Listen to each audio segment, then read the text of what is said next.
రోజు నేను ఇంటర్వ్యూ చేయబోయే మనిషి మామూలు మనిషి కాదు.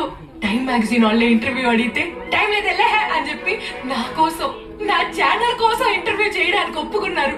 ఈ రోజు ఆయన ఇంటి ముందే ఉన్నాం. ఇది ఇల్లు కాదండి బాబు, పెద్ద ప్యాలెస్.